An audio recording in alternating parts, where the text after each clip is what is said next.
Greetings.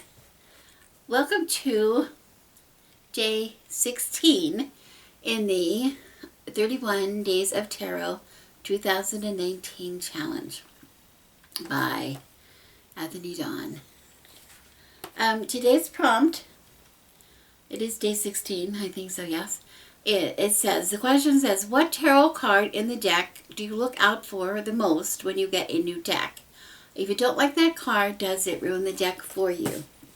Well, I think I first answered this question a couple of years ago. I just looked back. Arwen had a 15 question tarot tag here on YouTube, and this was one of the questions where it was very similar, and so I went back and looked because I knew I had identified 5 cards.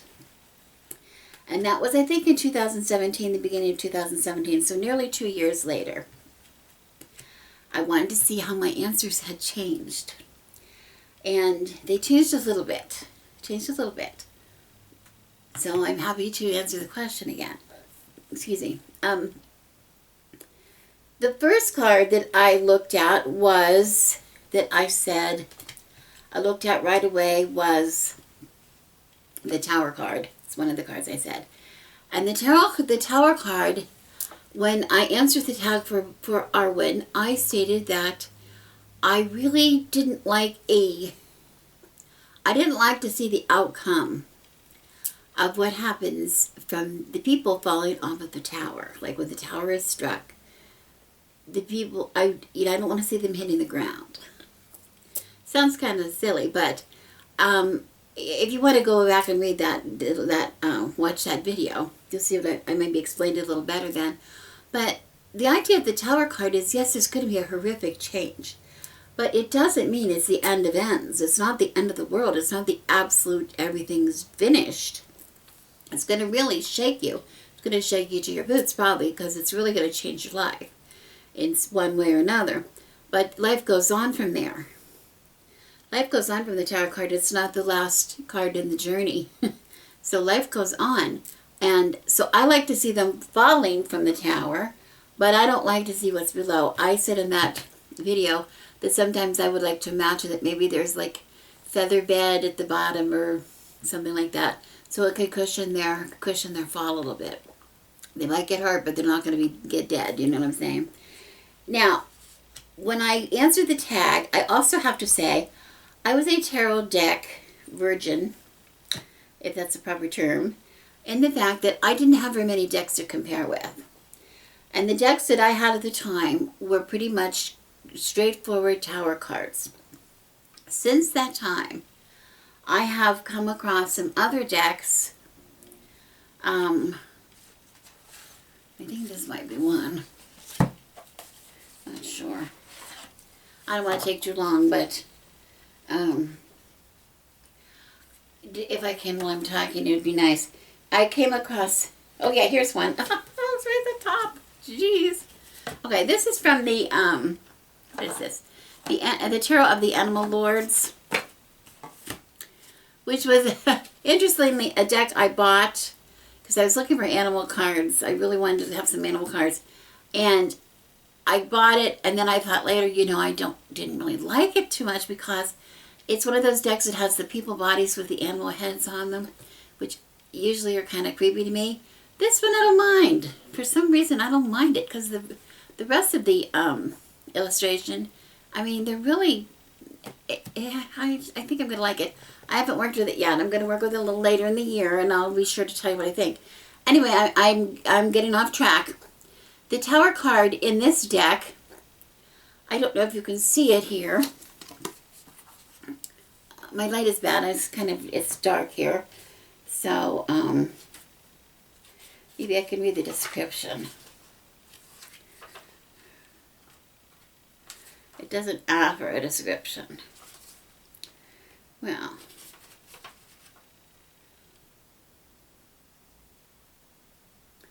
it does not. Well, that's rude. Anyway, it's a beaver. It's a beaver person. And the Beaver's dam has broken, and it's causing the floodwaters to come rushing. And as the floodwaters come rushing, it's carrying his, all kinds of the sticks and the things and the beaver and everything along with it. It's kind of a disaster for the little beaver man who's been working really hard on his little dam. Is it the end of the world for the beaver? I don't think so. Beavers swim very well. I think it's going to be fine. And he's probably going to have to just rebuild his dam, maybe in a whole different place or a whole different kind of dam, or something's going to change from his little life, beaver life. But it's not going to be death to the beaver. I don't think so. So you see, I changed my tune. I don't have to have a building. And as a matter of fact, some of the ones that are buildings, I saw somebody do a walkthrough the other day on the tower card. The tower, the image for the tower was actually the Twin Towers here in New York. And I'm like, are you kidding me? Are you kidding me? From 9/11, are you kidding me? I'm not going to play tarot with that. That just, I could not. That would ruin the deck for me. I wouldn't want that deck. Anyway, but anyway, this made me change my tune. It's not, the tower card is not a make it or break it deck. It's not a break it or break it card in the deck for me. I would still use the deck, no building, and I kind of like the different twist. I kind of like the little twist on the tower card. So that's coming off my list. The death card, I also have the death card on there because I used to like to see how death was heralded in. I like to see that, because again, I'm looking at this one to see what this one looks like.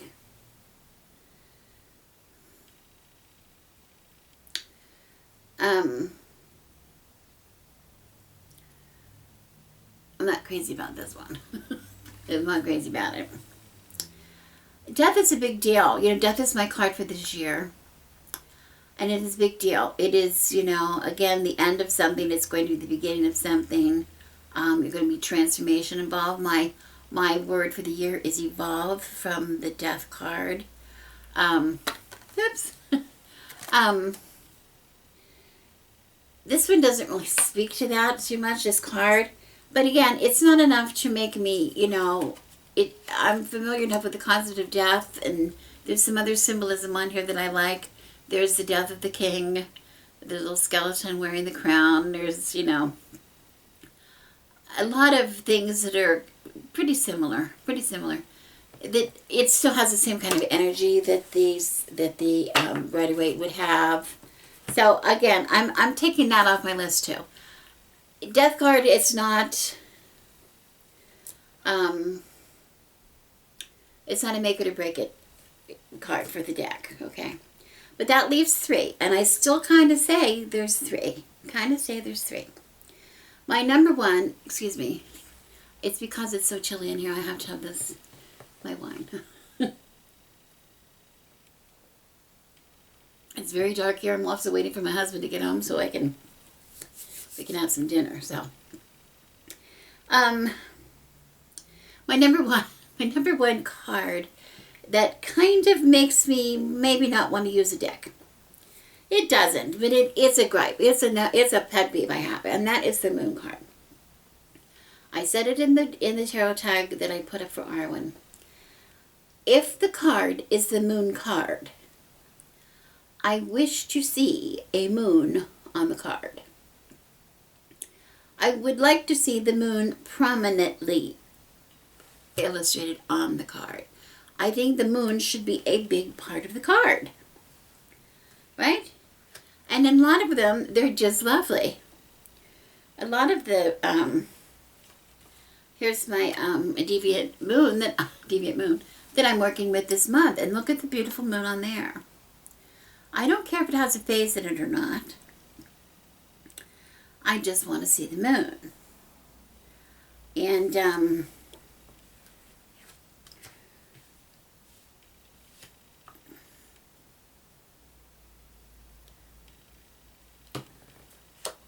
the reason I bring it up, I used the same example the last time I had, and I know I've seen other cards with it the same, is this card is from the Goddess Tarot.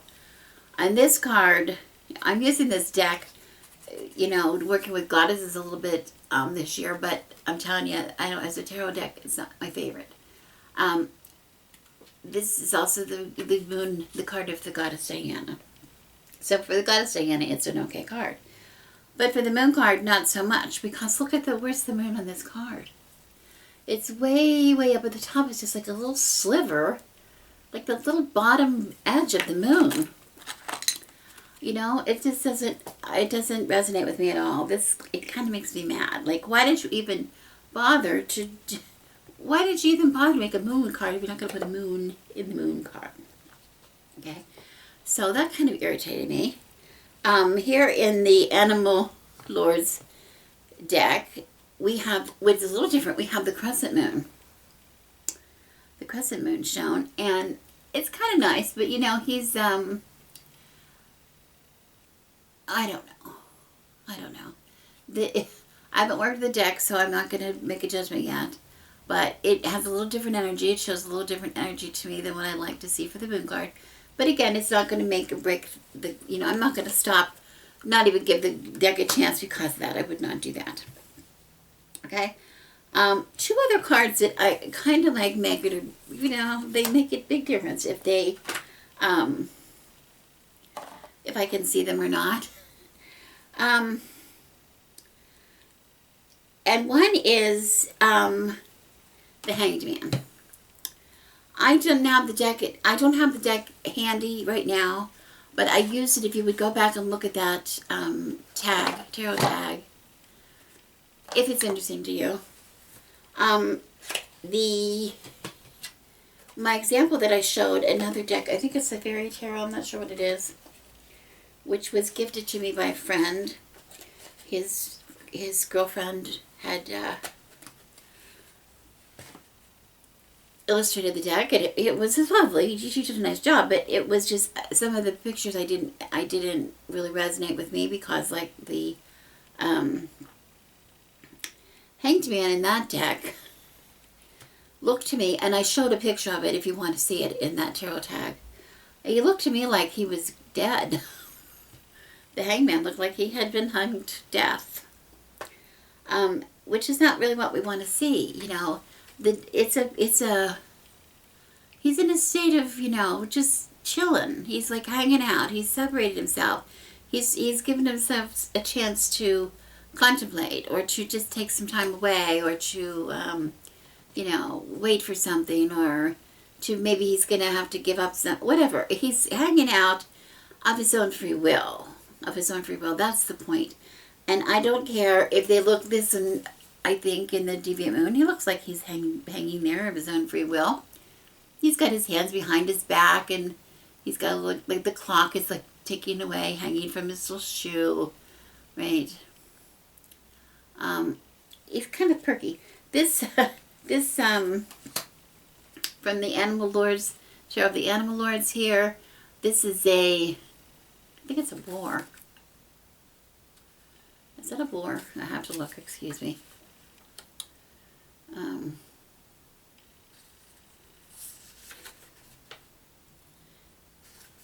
Oh my heavens, it's a bat. You know, this is how bad my lighting is. I've got to get new lights in here. I didn't see that I wrapped around him. It's not his fur, but that's his wings. So it's a bat hanging, which is kind of cute. So we know the bat is hanging there of his own free will. He's got his little wings wrapped up around him. And again, he's not dead. It reminds me, oh my goodness, we were camping one time, and one of the places we camp a lot has a stone privy, has a restroom on site where it's well lit up at night. It's sort of unusual because we usually don't have that, but it's well lit up at night, and we go in there at night, and on the rafters there were always these little bats hanging up on the rafters in there, and you'd go in there a couple times a night or whatever. A lot of your friends would go in the bathroom, would come back and report it. It's just like, the bat has not moved for quite a while, and it was night. It was nighttime, so you expect the bats to be out flying. Do you think the bats were dead? And we're like, oh no, the bats are not dead. Don't worry, they're just hanging there. I'm sure they're going to be fine. Well, somebody went in there like in the middle of the night, and one of them had fallen to the floor like it had been dead. But the other ones were fine. It was just kind of funny. I don't know why I'm telling you that. I don't know why I tell people things. Excuse me. I just went off on a tangent. But anyway, it comes into my head and it comes out of my mouth.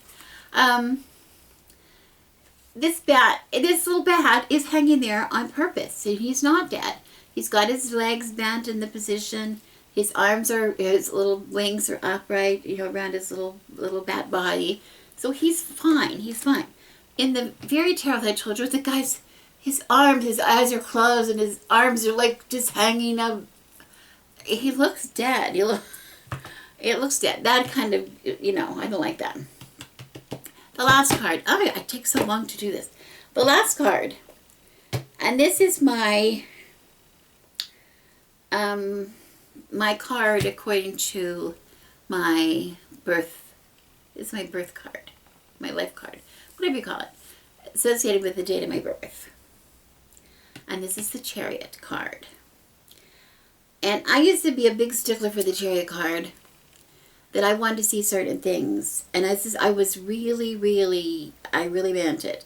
That I wanted to see some kind of animals pulling a chariot. Like they could be sphinxes or whatever. Some different decks have different things, different kind of animals. Dogs or whatever. I wanted to see that. I wanted to see the rider showing that he was in control in some way of this chariot. That he was trying to keep the chariot in balance and moving forward. Okay? That he had the ability to do that. I changed my mind a little bit when I looked at the Deviant Moon. This is just something that happened to me recently. Because the Chariot card in the Deviant Moon, I don't have the box, or I could read the description. But anyway, it's just this little, I don't know what it is. I don't know what it is. But you see what I'm saying? It has nothing to do, there's no animals in the front. Now it does imply, we do see that it has to be balanced because it has, the little wheel in the front and then the big wheels in the back imply balance. Also, he's very top heavy. He's got this giant head and a big heavy helm on his giant head. So I'm sure that a lot of balance has to be, he has to use balance or he could topple over, I would think. It looks like he's very forceful. It looks like his head is really big and he's very intent on moving forward. That's where I changed my mind because, the meaning of the Chariot card is about controlling. I talked about this the other day when I did my big three. My big three, is that where I talked about it? I don't know. I don't know what day's up. But I talked about it the other day when I was talking about the Chariot card. And it was about being in control. Yes, it was. Yes, and being in control, being able to use the mind, use the powers that you have to maintain focus, to maintain control. In the Rider-Waite deck, the Chariot, the driver of the Chariot is holding a wand, of the reins, but holding a wand. It is his power that is powering the Chariot. So this big giant head is using his will the force of his will, his abilities to drive the chariot forth. There's no horses to pull it. There's no, things pushing it. It is entirely up to him. So I really like that. You see, I deviated from my decision. Now, see what you did to me, making me look at different decks? I started to change my mind about all these things. I don't know what's going to happen to me. And in that case, I just was looking at the Chariot now from the Tarot of the Animal Lords. And this is not even, instead of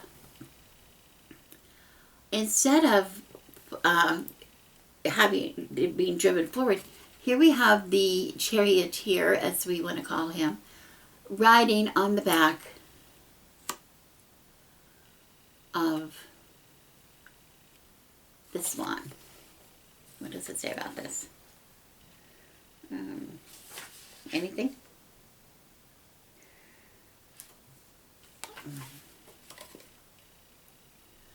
It's a crane riding on, a crowned crane riding on the back of a swan. Okay. Well, I'm not sure how I feel about that, but I wanted to tell you, a swan is a very powerful animal. A swan is one that takes its own direction. It does mate for life, but a lot of cards, especially like the Wildwood Tarot has the swan in the position of going off and but in new directions, finding new directions on its own, not with a companion, but completely on its own, having the wherewithal to go off and handle whatever needs to be handled to adapt to the situation. So they're very strong-willed and a very strong animal, and for this one to be commanded by this hooded crane, I can see where that could be the energy of the Chariot, but not so much. But again, it's not going to be enough to really keep me from the deck. What I want to say is, I think I've gotten to the point with my tarot cards that I used to be quite opinionated about certain cards, and I think I'm like a little more free, a little more liberated. It's not that big of a deal to me anymore. Certain things I do not like.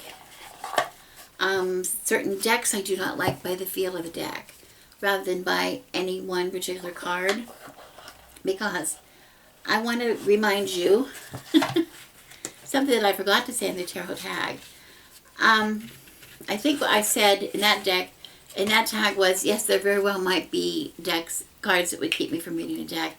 But now I want to say, I very rarely read one card. I read in spreads. I read in a spread, except for my daily cards that I'm pulling just from the Deviant Moon, just to get and to know the deck. But I do not. My whole reading does not depend on one card, so I can't put that much. I cannot put that much responsibility on one card. So unless it's something that kind of really offends me, like I think a card portraying the Twin Towers being destroyed, that would, that's just a personal thing. That's just a little too painful to look at in a card. There's other ways. There are other ways to make that point. So I don't really need that. But anyway, that was just what I had. So I want to say about the cards. So a little different take. I had a little bit of a change in 2 years. But yet still, I have to say, of all in all, the moon card, please put a moon in the moon card. Please, just put a moon in the moon card. That's not asking too much. That's not asking too much. Thanks for watching. I'm Rebecca, and I wish you blessings.